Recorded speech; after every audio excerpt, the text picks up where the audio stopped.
से जान नहीं मिलता रहो घरवा प्याज का तू छिलता रहो। अरे बोलबो करबो कुछ कहिए से जान नहीं मिलता रहो घरवा प्याज का तू छिलता रहो।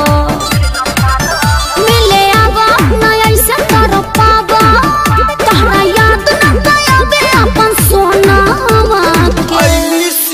मन करता कि गाड़ी दी करो नामा के खाली चुमा लेबे पड़ता यार फोनामा के। अरे तो हम का करी खाली चुमा लेबे पड़ता यार फोनामा के।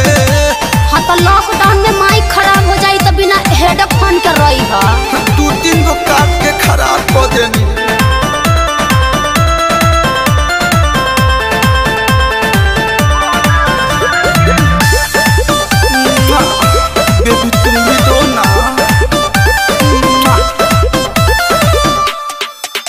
वीडियो कॉलिंग कर थोड़ी ऐसा देख लेती। अच्छा। कैसन लागता रखिया सेक लेती। आगे थोड़े ना है कि डिब्बी तो छतिया से सटतानी ताहर गाल बुझी ईयरफोन कहटतानी। अरे से थोड़े हो करब है अब होत ना बाबे कान पाके सुनत रिंगटोना दिन भर टोटियाता। मन करता कि गाड़ी दी करो नामा के का खाली पड़ता ईयरफोनामा के। तो चुमा से गिल कर दी हो खाली चुमा लेबे पड़ता ईयरफोनामा के।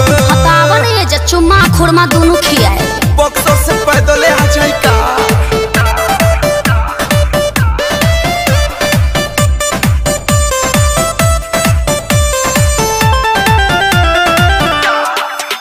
शक करे लगले घरवा के लोग भी हमरा तो धैले बाटे पहरे रोग जी। धैले बा कि अखिलेश के रूका बोलावतानी कि मिले के उपैया लगावतानी। बच के आई हा न केहू में छुआई हा नो कल्लू छत फनी खड़ा रही हा कोनावा पे।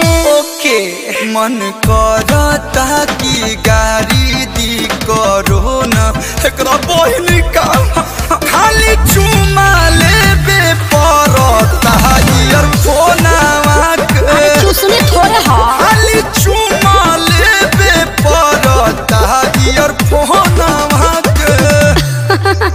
अच्छा तो आवो चिखा के 2 महीना के छुट्टी कर दी। 4 महीना ले खखुआइल बानी आवतानी।